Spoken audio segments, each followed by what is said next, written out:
Hindi pedagogy की इस series में आज का हमारा टॉपिक है भाषाई कौशल। ये हमारा तीसरा चैप्टर होने वाला है। इसमें हम टारगेट कर रहे हैं सीटेट सितंबर 2026 के एग्ज़ाम को। तो चलिए फिर स्टार्ट करते हैं कि हम क्या क्या इसमें पढ़ेंगे। तो भाषाई कौशल में हम इसको देखेंगे कि सुनना, बोलना, पढ़ना, लिखना, ये सु ब प ली ये बिल्कुल सीक्वेंस में होता है, जिसमें इसमें हम क्या बोलते हैं, ग्रहात्मक रिसेप्टिव जो है स्किल और अभिव्यक्तात्मक एक्सप्रेसिव स्किल, तो ये दोनों अलग होते हैं। जिसमें बोलने और लिखने को क्या बोलते हैं, हम प्रोडक्टिव बोल सकते हैं या उत्पादनात्मक बोल सकते हैं, स्किल्स बोल सकते हैं। और फिर यहीं पर सुनने और पढ़ने को क्या बोल सकते हैं, ग्रहात्मक स्किल्स बोल सकते हैं। तो ये इसको भी समझेंगे अच्छे से इस टॉपिक में।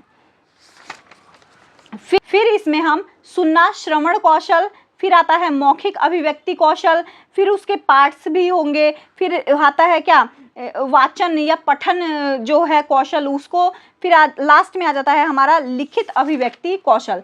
तो इन सबको हम अच्छे से समझेंगे। This is Pragya, welcome back to my channel. तो चलिए फिर स्टार्ट करते हैं अपने थर्ड चैप्टर को और चलते हैं अपने नोट्स की तरफ। आज हम करेंगे भाषा कौशल। भाषा कौशल क्या होता है, तो सबसे पहले तो ये देख लेते हैं कि ये नेचुरल ऑर्डर में ही होना चाहिए। जैसे हम इसको बोलते हैं सु बो प ली, सु बो प ली, ये क्या है, नेचुरल ऑर्डर में ही होना चाहिए। तो इसी को क्या बोलते हैं, हम भाषा कौशल या लैंग्वेज स्किल्स बोल सकते हैं।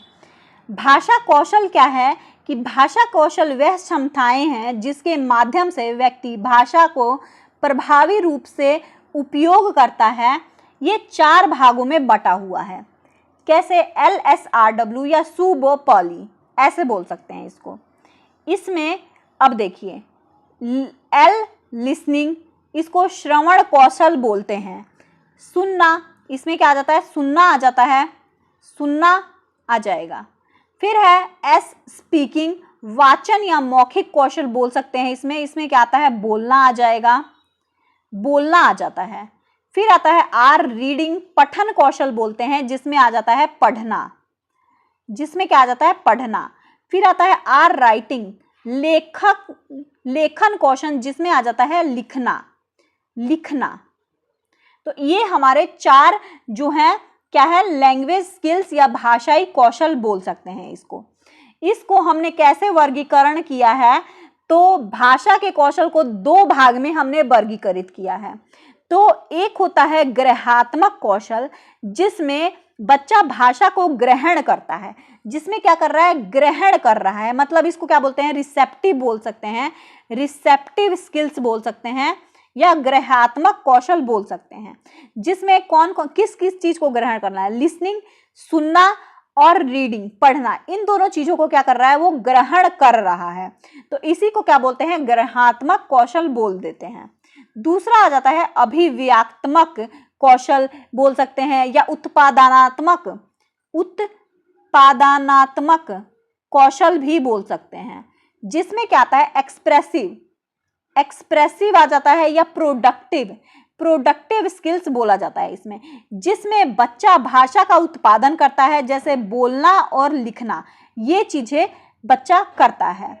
तो इन चारों को ही 2 भागों में विभाजित किया गया है। इन्हीं चारों को 2 भागों में विभाजित करके एक को क्या कर दिया गया है, ग्रहात्मक कौशल बोल दिया गया है, जिसको पैसिव बोल सकते हैं, निष्क्रिय बोल सकते हैं, और दूसरे को अभिव्यक्तात्मक कौशल बोल दिया गया है, जिसमें बोलना और लिखना आता है। इसी को क्या है, एक्टिव कौशल बोल दिया गया है या सक्रिय बोल दिया गया है। ठीक है, तो भाषाई कौशल को सीखने का सही जो बिल्कुल क्रम है वो कौन सा है, LSRW या सु बो प ली, ये बिल्कुल एकदम सही मनोवैज्ञानिक कर्म है।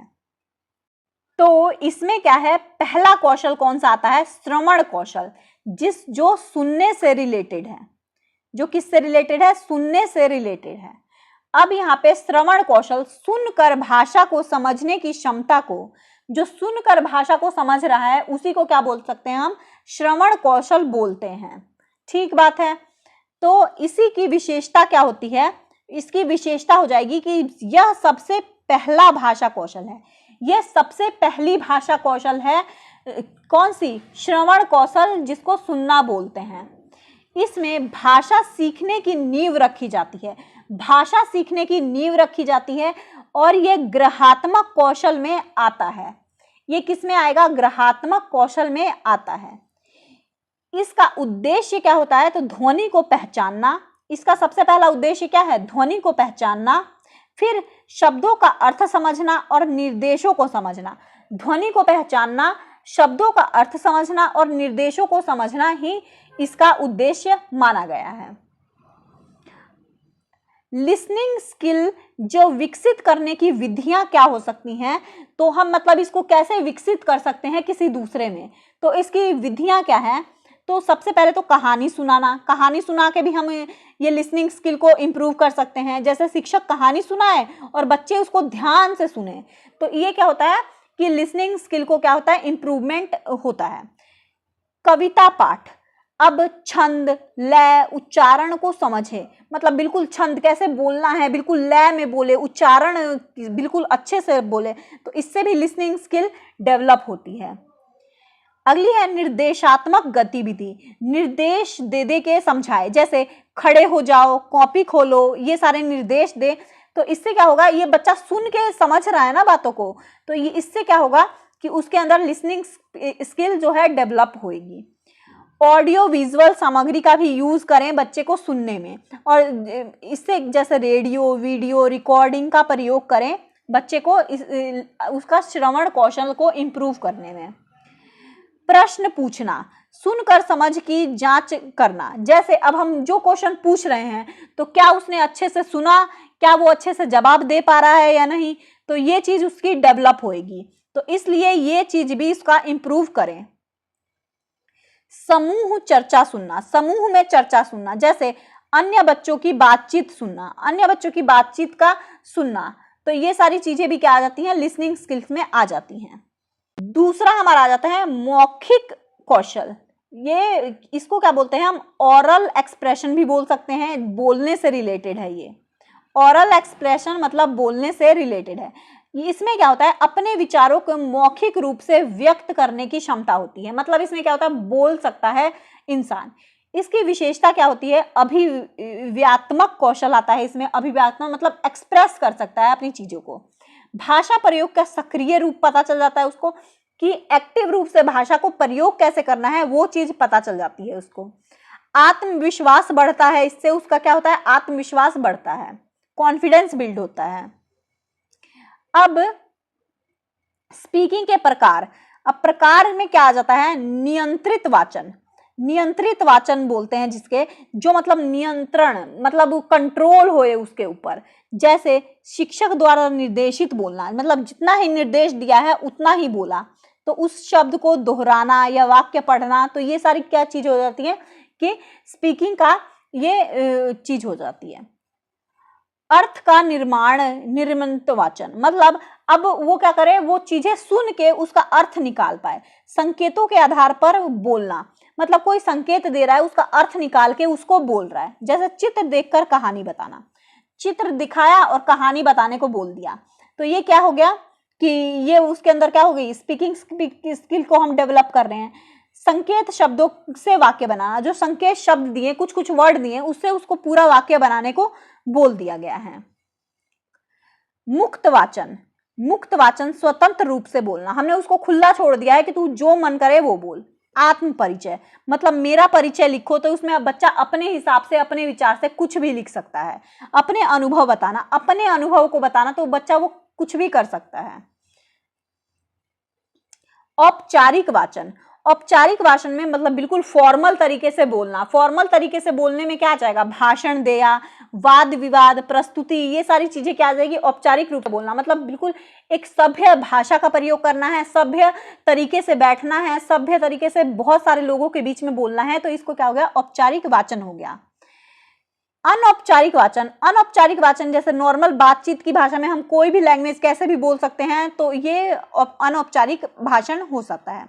मित्रों से बात करना, मित्रों से भी हम कैसे हंसी मजाक में बात करते हैं, तो ये सारी चीजें भी क्या आती हैं? स्पीकिंग में आती हैं। अब स्पीकिंग विकसित करने की विधियां, अब विकसित करने की विधियां क्या क्या हो सकती हैं? तो वाद विवाद करवाएं, डिबेट करवाएं तो इसे विचार व्यक्त करने का अवसर मिलता है। मतलब अब वो इसमें दोनों चीज डेवलप होगा। पहले बच्चा क्या कर रहा है, सुन रहा है, और फिर क्या कर रहा है, अपनी बात बोल रहा है। तो इसमें दोनों चीजें ही डेवलप होंगी। भाषण देना, भाषण मंच पर बोलने का अभ्यास करना। मंच पर अगर बच्चा बोल रहा है तो उसकी स्पीकिंग स्किल क्या हो रही है, डेवलप हो रही है। भूमिका निर्वाह करना, रोल प्ले करना, वास्तविक स्थिति का अध्ययन, मतलब रोल प्ले करना, किसी का रूप ले लिया और उसका रोल प्ले कर रहा है। तो इसमें भी क्या हो रहा है, इसमें तो पूरा डेवलपमेंट हो जा रहा है। मतलब बोलना, सुनना, लिखना तो नहीं हो रहा, लेकिन बोलना, सुनना और रीडिंग तो हो ही रहा है। तो इसमें तीनों चीजें डेवलप हो रही हैं। समूह चर्चा, ग्रुप में चर्चा करवाना, सहपाठियों के साथ विचार का साझा करना। तो सुन भी रहा है और अपने विचार को बता भी रहा है। तो ये क्या हो गया, ये इसमें स्पीकिंग स्किल डेवलप होएगी। चित्र वर्णन, अब उसको क्या किया, चित्र दिखा दिया और उससे क्या बोला गया कि उसको देख के बोलना है कि तुम्हें क्या समझ में आ रहा है। कहानी सुनाना या कहना, कहानी को अपने शब्दों में कहना, मतलब एक कहानी बता दिया और हमने उसको बोला कि तुम अपने शब्दों में बताओ अब ये कहानी क्या बोलती है। इससे क्या होता है, इससे महत्व क्या है, तो आत्मविश्वास बढ़ता है। इससे बच्चे के अंदर क्या होता है, आत्मविश्वास बढ़ता है। उच्चारण सुधरता है, मतलब जो बच्चा उच्चारण करता है भाषा का वो सुधरता है। संचार कौशल विकसित होता है, जो कम्युनिकेशन स्किल है वो विकसित होती है बच्चे के अंदर। अब आ जाता है पठन कौशल। पठन कौशल में क्या होता है, तो इसमें लिखित सामग्री को पढ़कर अर्थ समझने की क्षमता होनी चाहिए। इसमें क्या होना चाहिए बच्चे के अंदर कि वो चीज को पढ़ के और उसका अर्थ समझ पाए, उसकी क्या होनी चाहिए, उसको क्या होनी चाहिए, क्षमता होनी चाहिए उसके अंदर। ये किस में आता है, तो ग्रहात्मक कौशल में या रिसेप्टिव स्किल्स में आता है। भाषा समझ को बढ़ाता है, ये भाषा को समझ को बढ़ाता है। शब्द भंडार बढ़ाता है, अगर हम मतलब अच्छे से रीडिंग कर रहे हैं तो इससे हमारा शब्द भंडार भी बढ़ेगा। इसके प्रकार देख लें तो हम इसके प्रकार में क्या क्या आता है, सस्वर पाठन। सस्वर पाठन मतलब इसमें क्या होता है, जोर जोर से हम बोल के किसी चीज को पढ़ रहे हैं, जोर जोर से पढ़ना, तो इसको क्या बोलते हैं, सस्वर पाठन बोलते हैं। दूसरे में आ जाता है मौन पठन। मौन पठन में क्या आ जाता है, साइलेंट, बिल्कुल साइलेंट होके पढ़ रहे हैं। स्पीड अच्छी होनी चाहिए, इसमें स्पीड अच्छी होती है, कंसंट्रेशन भी अच्छी होती है। बड़ी क्लास के लिए बहुत ज्यादा ये फायदेमंद है। चुपचाप पढ़ना, समझ कर चुपचाप पढ़ना। तीसरा आ जाता है गहन पठन। अब मतलब इसको क्या होता है, गहन पठन में क्या आ जाता है, बिल्कुल एकदम गहनता से समझ के पढ़ना। ये क्या होता है, इंटेंस रीडिंग बोल सकते हैं इसको, इंटेंस रीडिंग बोल सकते हैं, या डीप थॉट के लिए बिल्कुल सोच समझ के पढ़ना बोलते हैं। सरसरी पठन, सरसरी पठन या दुत्र पठन भी बोल सकते हैं इसको, दुत्र पठन या सरसरी पठन बोल सकते हैं। तो इसमें क्या होता है कि सामान्य विचार प्राप्त करना। सामान्य विचार मतलब जैसे साइलेंट रीडिंग तो कर रहे हैं लेकिन बहुत स्पीड से कर रहे हैं, उसका मतलब समझ के नहीं कर रहे हैं बिल्कुल कि कहीं मुझे एग्जाम देने जाना है, वो समझ के नहीं, मजे के लिए कर रहे हैं। जैसे नॉवल पढ़ लिया, ये सारी चीजें हो गई। इसी में क्या आता है, रीडिंग विकसित करने की विधियां। अब रीडिंग को विकसित करने की कौन कौन सी विधियां हो सकती हैं, तो ये है कहानी या कविता का पढ़ना। कहानी कविता पढ़ने से क्या होता है, रोचक पाठ पढ़ने से क्या होता है, रीडिंग विकसित होती है। समाचार पत्र पढ़ना, समाचार पत्र पढ़ने से भी क्या होता है, हमारे जो वास्तविक जीवन से जुड़ना होता है और हमारी रीडिंग भी बेहतर होती है। समझ आधारित प्रश्न करना, मतलब जो समझ में आ रहा है उसी के आधार पर प्रश्न पूछना, तो इससे भी हमारी रीडिंग बढ़ती है कि पढ़ने के बाद क्या करे, प्रश्न पूछ पाए इंसान। अगला क्या है, शब्द पहचान अभ्यास। अब क्या करें, नए शब्दों को सीखना। पहले तो वो शब्द को सीख पा रहा है या नहीं, और नए शब्दों को और अच्छे से सीखना। जोर से पढ़ने का अभ्यास करें तो इससे क्या होगा, जोर से अगर कोई इंसान पढ़ रहा है तो उससे उच्चारण उसका क्या होगा, बढ़िया होगा। लाइब्रेरी रीडिंग भी हो सकती है, जैसे स्वतंत्र पढ़ाई। लाइब्रेरी में मतलब शांत होता है लेकिन खुद से ही पढ़ता है बच्चा।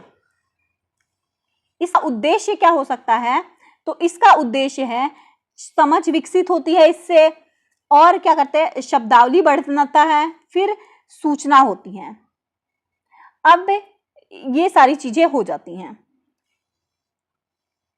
अगला है हमारा, चौथा है लेखन कौशल, ये सबसे लास्ट वाला कौशल में आता है लिखना। तो इसमें विचारों को लिख के लिखित रूप में व्यक्त करने की क्षमता को क्या बोलते हैं, हम लेखन कौशल बोलते हैं। तो इसमें क्या हो जाता है, इसकी विशेषता अब क्या होती है कि सबसे जटिल कौशल है, सबसे जटिल कॉम्प्लेक्स कौशल माना जाता है ये, मतलब सबसे आखिर में तभी तो है कि सबसे कॉम्प्लेक्स है। अभिव्यक्त्यात्मक कौशल है, मतलब ये एक्टिव कौशल है, इसमें हम एक्टिव रहते हैं। व्याकरण और वर्तनी का आवश्यकता पड़ती है इसमें व्याकरण भी जरूरी है और इसमें वर्तनी भी बहुत ज्यादा जरूरी है। अगर राइटिंग के हम प्रकार देखें तो क्या है, प्रतिलिपि लेखन, प्रतिलिपि जैसा लिखा है वैसा ही लिखना, मतलब देख देख के लिखना। अब हम बचपन में क्या होता था, सुलेख नहीं लिखते थे, तो सुलेख लिखते थे तो कैसे, मैम बोलती थी सुलेख लिख के लाना, जो गर्मी की छुट्टियों में देती थी मैडम, तो सुलेख लिख के आना, और हम क्या करते थे, जैसे बुक में लिखा हुआ है राइटिंग सुंदर सुंदर बना के लिख लेते थे। तो इसी को क्या बोलते हैं, हम प्रतिलेखन बोलते हैं, कि जैसा लिखा हुआ है वही देख देख के लिख लिया। निर्देशित लेखन, निर्देशित लेखन मतलब मैडम जो बोल रही हैं उसके आधार पे लिखना, संकेतों के आधार पे लिखने को बोलते हैं हम निर्देशित लेखन। स्वतंत्र लेखन, स्वतंत्र मतलब इंडिपेंडेंट, मतलब अपने विचारों को लिखना, मतलब सोच सोच के लिखना, अपने विचारों को लिखना। फिर अगला है रचनात्मक लेखन, जैसे किसी कहानी, कविता या निबंध, अगर मैडम ने एक टॉपिक दे दिया उसके ऊपर लिखना, तो ये क्या हो जाता है, रचनात्मक लेखन बोल सकते हैं इसको। फिर अगला है राइटिंग विकसित करने की विधियां। अब राइटिंग को विकसित करने की कैसी विधियां हो सकती हैं, वाक्य निर्माण अभ्यास, वाक्य निर्माण का अभ्यास कराएं, शब्दों में वाक्य को बनाना, मतलब वाक्य का निर्माण करें और शब्दों में वाक्य को बनाएं, शब्द जोड़ जोड़ के वाक्य बनाएं। निबंध लेखन, निबंध लिखना, विषय पर लिखना। कहानी लेखन, कल्पना आधारित लेखन, कल्पना कर करके लिखना, तो इससे क्या होगा, हमारे लेखन सुधरेगा। चित्र वर्णन, चित्र वर्णन, चित्र देख कर लिखना, कोई एक पिक्चर दिखा दी और उसको देख के लिख रहे हैं, तो इससे हमारा लेखन सुधरेगा। डिक्टेशन, डिक्टेशन को क्या बोलते हैं, श्रुतलेख भी बोला जाता है, जिसको हम क्या बोलते हैं, इमला बोल दो, श्रुतलेख बोल दो, डिक्टेशन बोल दो। इससे क्या होती है, सुनी हुई बात को लिखने को बोलते हैं। इससे हमारी क्या होती है, वर्तनी में की जो अशुद्धियां होती हैं वो कम होती हैं, इससे हमारी वर्तनी की अशुद्धियां कम होती हैं। डायरी लेखन, बचपन में हम डायरी लेखन भी बहुत करते थे, टीचर बोलते थे कि डेली डायरी लिखना चाहिए, मैंने तो बहुत किया है कि डायरी लिखना चाहिए, और डायरी को क्या करते हैं, लिख रहे हैं। तो इससे क्या होता था कि मतलब हम जो हम सोच रहे हैं उसको लिख लेते हैं, अपने जो रोज कर रहे हैं, दैनिक जो अनुभव कर रहे हैं, रोज के अनुभव, उसको लिखते थे। मैं तो ये भी लिखती थी कि मैडम ने आज मेरे को मारा, मतलब मैं आज ये होमवर्क नहीं करके गई, मैं आज ये बुक्स लेके नहीं गई, मतलब मैं बचपन में बहुत डायरी लिखती थी, मैंने उसको जला भी दिया शायद। फिर है उद्देश्य, इसका उद्देश्य क्या होता है, विचारों की स्पष्टता, विचारों की स्पष्टता, व्याकरण का सुधार, रचनात्मकता का विकास, क्रिएटिविटी भी इसमें इंप्रूव होती है। आज का ये टॉपिक हमारा यहीं पे कंप्लीट होता है, यहाँ पे ये टॉपिक हमारा कंप्लीट होता है। आई होप ये वीडियो आपको इन्फॉर्मेटिव लगा होगा। मिलते हैं नेक्स्ट टॉपिक के साथ नेक्स्ट वीडियो में, तब तक के लिए थैंक यू सो मच।